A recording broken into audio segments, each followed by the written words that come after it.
ఇండ్లు ఇస్తామన్నారు అధ్యక్ష. అందులో మా దళిత సోదరులకు గిరిజన సోదరులకు 5 లక్షలు కాదు 6 లక్షలు ఇస్తామన్నారు అధ్యక్ష. మళ్ళీ సంవత్సరం తర్వాత కూడా మెచ్చుకోవాలంటే అధ్యక్ష అదే స్పీచ్ మళ్ళీ చెప్పిండ్రు. 4.5 లక్షల ఇండ్లు అన్నది మళ్ళీ చెప్పిండ్రు. మళ్ళీ అదే మాట చెప్పిండ్రు. ఇంకా ఈసారి ఎస్సీ ఎస్టీలకు 1 లక్ష తగ్గించి చెప్పిండ్రు.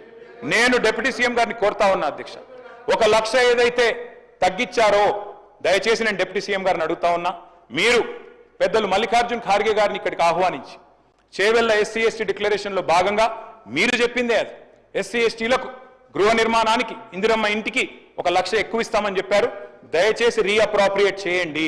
ఖచ్చితంగా 6 లక్షలు అని మీరు ఇచ్చిన మాటను నిలబెట్టుకోవాలని చెప్పి మా పార్టీ తరఫున అడుగుతా ఉన్నా అధ్యక్ష. అధ్యక్ష పీఎం వైబ్రెంట్ గుజరాత్ అన్నారు, సీఎం రైజింగ్ తెలంగాణ అంటున్నారు. పీఎం 125 లక్షల కోట్ల అప్పు చేసిండ్రు, సీఎం 1,58,000 కోట్ల అప్పు సంవత్సరంలో మాత్రం చేసిరు అధ్యక్ష. అధ్యక్ష పీఎం ప్రతి ఖాతాలో 15 లక్షలు అన్నారు, సీఎం ఏమో ప్రతి ఖాతాలో 15,000 అన్నారు రైతులకి. ఇద్దరు వేయలే అధ్యక్ష.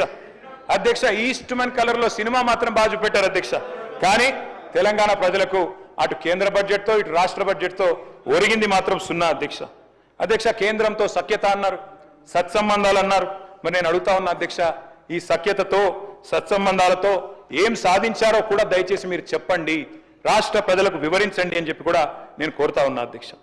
అధ్యక్ష పెద్దలు చెప్తారు, సత్యం వద ధర్మం చెర, సత్యన్న వచనం శ్రేయ, సత్యం జ్ఞానం హితం భవేత్. అంటే సత్యమే మాట్లాడాలి, ధర్మాన్ని అనుసరించాలి అని చెప్తారు అధ్యక్ష. కానీ మరి లోకంలో అసత్యం అబద్ధాలు విజృంభిస్తున్నప్పుడు, హడ్డు అదుపు లేకుండా విచ్చలవిడిగా చెప్తున్నప్పుడు మౌనంగా ఉంటే అధ్యక్ష మనం కూడా అన్యాయం చేసిన వాళ్ళం అవుతాం. నిజం నిలకడ మీద తేలుతుంది అనుకుంటే మరి అందరం మునుగుతాం అధ్యక్ష. ఇవాళ నిజం నిమ్మలంగా నిద్రలేసే లోపల అబద్ధం అంతరిక్షాన్ని కూడా చుట్టొచ్చే పరిస్థితి అధ్యక్ష. అధ్యక్ష అందుకే అధ్యక్ష అబద్ధాన్ని 100 సార్లు చెప్తున్నప్పుడు నిజాన్ని 1000 సార్లు చెప్పాల్సిన బాధ్యత మా మీద కూడా ఉంటుంది అధ్యక్ష. అధ్యక్ష ఎన్ని రకాల అబద్ధాలు అధ్యక్ష, ఎన్ని రకాల అసత్య ప్రచారాలు చేశారు అధ్యక్ష, ఒక్కసారి గుర్తు చేసుకోండి అధ్యక్ష. మేము ఆనాడు ప్రభుత్వం నుంచి దిగిపోయిన తర్వాత మొదటి వారంలో అధ్యక్ష పేపర్లో వార్తలు, ఏదో ల్యాండ్ క్రూజర్లు కొన్నారు, విజయవాడలో దాచిపెట్టారు. ఇవాళ ఎవరు వాడుతున్నారు సార్ అవి ల్యాండ్ క్రూజర్లని? ఎక్కడ పోయినాయి సార్ అవన్నీ? దాచిపెట్టారట. ప్రభుత్వం కొంటే కూడా గట్ల బద్నాం చేయొచ్చా సార్? అధ్యక్ష ప్రగతి భవన్ లో 100 రూములు. మినిస్టర్ గారు సార్ ఒక్క నిమిషం సార్, ఆయన బ్రేక్ ఇస్తా ఉన్నాము.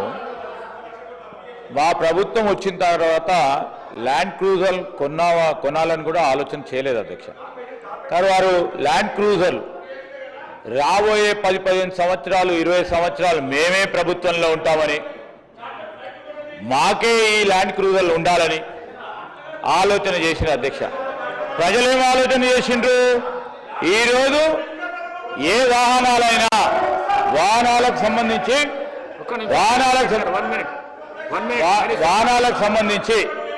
సార్ ప్రజలందరూ మమ్మల్ని కోరిండ్రు ఆ ల్యాండ్ క్రూజర్లో తిరగమని.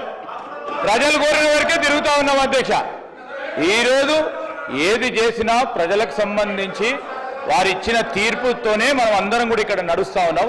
అది దృష్టిలో పెట్టుకొని మా కేటీఆర్ గారు మాట్లాడాల్సిందిగా కోరుతా ఉన్నాం. కేటీ రామారావు గారు. స్పీకర్ సార్ నేనేం అనలేదు అధ్యక్ష, తప్పకుండా యువర్ ఎలిజిబుల్ సార్. మీరు కూడా కష్టపడ్డారు, కష్టపడే ప్రజాక్షేత్రంలో కష్టపడే గెలిచొచ్చారు, నేను వేరే ఏమనట్లేదు. కానీ అసత్యాలు ప్రచారం చేసి అదేదో మేము దాచిపెట్టుకొని మేము మా కోసమే దాచుకున్నట్టు ప్రచారాలు చేయడం తప్పు అని చెప్తున్నా అధ్యక్ష. అధ్యక్ష అట్లాగే ప్రగతి భవన్లో 100 రూమ్లు ఉన్నాయన్నారు అధ్యక్ష, 100 రూమ్లు. మరి ఇవాళ డిప్యూటీ సీఎం గారు అక్కడ ఉంటున్నారు, ఎన్ని రూమ్లు ఉన్నాయో బట్ అన్నా మీరే చెప్పాలి. ఎందుకంటే 100 రూమ్లను ప్రచారం చేసింది వారే. మేము ఉద్యోగాలు ఇవ్వలేదన్నారు అధ్యక్ష, కానీ మేము ఇచ్చిన ఉద్యోగాలకి ఇవాళ వీళ్ళు పత్రాలు ఇచ్చుకుంటాం, మేము ఉద్యోగాలు ఇవ్వలేదని చెప్పి ప్రచారం చేశారు అధ్యక్ష. అట్లాగే రేషన్ కార్డులు ఇవ్వలేదంటారు అధ్యక్ష. ఎన్నికలకు ముందు ప్రతిపక్షంలో ఉన్నప్పుడు చెప్తే ఒక అర్థం ఉంటుంది అధ్యక్ష. ఇవాళ వారు అధికారంలో ఉన్నారు, అధికారంలో ఉన్న తర్వాత వాళ్ళకు కూడా తెలుసు 2014 నుంచి 24 వరకు 6.5 లక్షల రేషన్ కార్డులు ఇచ్చిన విషయం వారికి కూడా తెలుసు. కానీ తెలిసి కూడా ఇంకా బుకాయించడం మంచిది కాదు.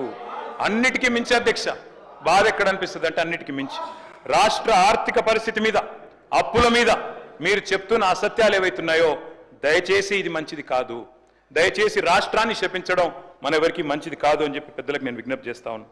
అందుకే అధ్యక్ష వారికి నేను గుర్తు చేస్తా ఉన్నాను, ఎక్కడ ఏముందో తెలియని పరిస్థితిలో ఆనాడు అప్పుడే కొత్తగా ఏర్పడ్డ రాష్ట్రంలో ఒక కొత్త సంసారంలో కదా ఒక కొత్త కుండలో ఈగజ్ వచ్చినట్టు ఆనాడు జూన్ 2, 2014 నాడు మేము పదవి బాధ్యతలు చేపట్టిన నాడు నిజానికి ఆర్థిక పరిస్థితి గురించి రాష్ట్రంలో ఎవరికి కూడా సరైన అంచనా లేదు.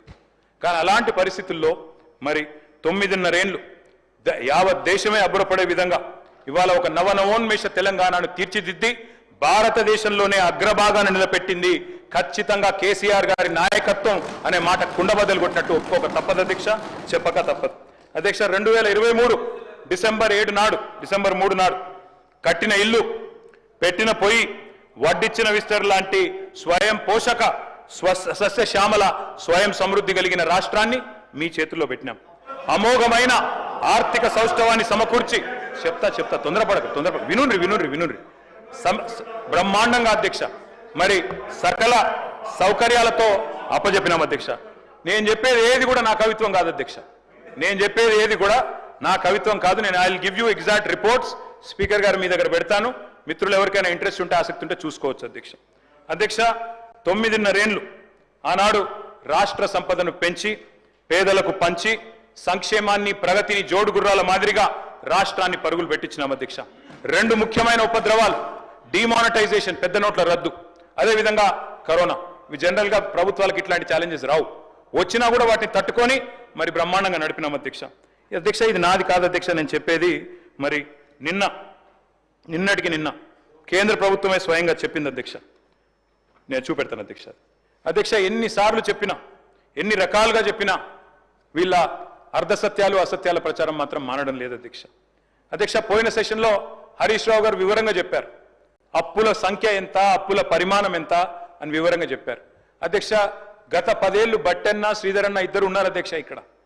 ఆనాడు సిఎల్పి లీడర్గా, ఇక్కడ ఫ్లోర్ లీడర్గా బట్టి విక్రమార్క గారు ప్రతి అప్రాపరేషన్ బిల్లో మాట్లాడారు, ప్రతి బడ్జెట్ మీద మాట్లాడినారు, గవర్నర్ ప్రసంగం మీద మీరే మాట్లాడినారు లేదా శ్రీధర్ బాబు గారు మాట్లాడినారు. ఇవాళ మీ చేతుల్లోనే పగ్గాలు ఉన్నాయి. ఆనాడు మీ దగ్గర సిఏజీ రిపోర్ట్లుండే, మొత్తం ఆర్బీఐ రిపోర్ట్లుండే, ఎవ్రీ ఇయర్ బడ్జెట్ మీరు చూసినారు. ఆ రోజు మరి మీరు ఇక్కడ లేనట్టు, ఇవాళనే కొత్తగా వచ్చినట్టు ఇవాళ మాట్లాడడం ఏదైతే ఉందో, ఆనాడు లేని అప్పులనేవో ఇవ్వాలేదో ఉన్నట్టుగా చూపెట్టడం ఏదైతే ఉందో ఇది కరెక్ట్ అని నేను అడుగుతా ఉన్నా అధ్యక్ష. మాట్లాడితే బడ్జెట్ స్పీచ్లో కూడా చెప్పారు ఆర్థిక అరాచకత్వం అట అధ్యక్ష. నేను అడుగుతున్నా అధ్యక్ష బట్టి గారిని, ఆర్థిక అరాచకత్వం నిజమే